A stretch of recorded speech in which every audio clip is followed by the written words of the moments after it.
Maharaja movie review. Hello everyone, welcome back to movie munchings. Vijay Sethupathi నటించిన 50th movie మహారాజా. నిజంగా guts ఉండాలి ఇలాంటి concepts చూస్ చేసుకోవడానికి. అది కూడా తన ల్యాండ్ మార్క్ అయిన 50th మూవీకి. అందరిలాగా commercial movies, mass elements, 4 songs లాంటి మూవీస్ కాకుండా ఇలాంటి ఎక్స్పెరిమెంటల్ ఫిల్మ్స్ చాలా తక్కువ మంది చేస్తారు. అందులో విజయ్ సేతుపతి ఒకరు. ఈయన ఒక హీరో కాదు, చాలా మంచి పర్ఫార్మర్. నా దృష్టిలో హీరో కన్నా పర్ఫార్మరే ఎక్కువ. హీరో అనిపించుకోవడం ఈజీనే, కానీ ఒక మంచి యాక్టర్ అనిపించుకోవడం చాలా కష్టం.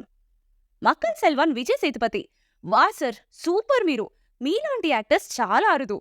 మూవీ కోసం ఇన్-డెప్త్ రివ్యూలో మాట్లాడుకుందాం. ముందుగా మన ఛానల్ని సబ్స్క్రైబ్ చేసుకొని బెల్ ఆన్లో పెట్టేసుకోండి. వీడియో స్కిప్ చేయకుండా లాస్ట్ వరకు చూడండి. నచ్చితే లైక్ చేసి మీ ఫ్రెండ్స్ అండ్ ఫ్యామిలీకి షేర్ చేసేయండి. మన హీరో మహారాజా సలూన్ షాప్లో చేస్తూ ఉంటాడు. ఎవరితోనూ ఎక్కువగా మాట్లాడకుండా సైలెంట్గా తన పని తాను చేసుకుంటూ ఉంటాడు. తన కూతురు జ్యోతి జోలికి ఎవరైనా వస్తే మాత్రం అస్సలు ఊరుకోడు. కూతురంటే చాలా ప్రాణం. అయితే ఒకరోజు తన ఇంట్లో అనుకోని సంఘటన ఒకటి జరుగుతుంది. లక్ష్మి కనబడకుండా పోతుంది. మహారాజా పోలీస్ స్టేషన్కి వెళ్లి కంప్లైంట్ ఇస్తాడు. అసలు ఆ లక్ష్మి ఎవరు? ఆ కంప్లైంట్స్ ని పోలీసులు టేకప్ చేసిన తర్వాత ఏమవుతుంది? ఆ ఇన్వెస్టిగేషన్ లో పోలీసులు తెలుసుకున్నదేంటి? ఇది స్టోరీ. స్టోరీ మాత్రం చాలా బాగుంది. అండ్ తీసిన విధానం కూడా ఎక్సలెంట్ గా ఉంది.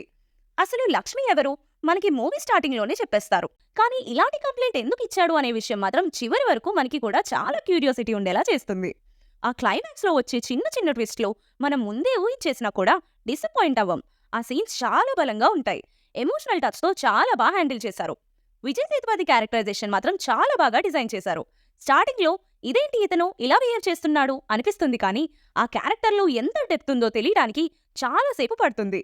అలాంటి క్యారెక్టర్ ని చాలా ఎక్స్ట్రాడినరీగా పుల్ ఆఫ్ చేశారు విజయ్ సేతుపతి గారు. అఫ్ కోర్స్ ఆయన చేయలేని క్యారెక్టర్ అంటూ లేదు అని నా ఒపీనియన్. ఎలాంటి క్యారెక్టర్ ఇచ్చినా చాలా ఈజీగా ఇన్వాల్వ్ అయిపోతారు.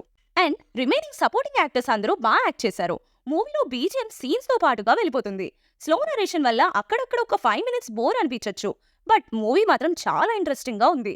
ఇలాంటి మూవీస్ ని ఎంకరేజ్ చేయాలి. తప్పకుండా అందరూ చూడండి. థియేటర్లో మాత్రమే, మిస్ అవ్వద్దు. అండ్ ఫైనల్ గా ఒకటి చెప్పాలి అనుకుంటున్నాను. లవ్ యూ విజయ్ సేతుపతి గారు. మీరెప్పుడూ ఇలాంటి డిఫరెంట్ రోల్స్ చేస్తూ మాకు ఇంకా ఇంకా దగ్గర అవ్వాలని మనస్ఫూర్తిగా కోరుకుంటూ ఇక్కడితో ముగిస్తున్నాను. రివ్యూ నచ్చితే లైక్ చేయండి. మీ ఫ్రెండ్స్ అండ్ ఫ్యామిలీకి షేర్ చేయండి. మన ఛానల్ని సబ్స్క్రైబ్ చేసుకొని బెల్ నోటిఫికేషన్ ని ఆన్లో పెట్టుకోండి. ఇంకో వీడియోలో కలుద్దాం.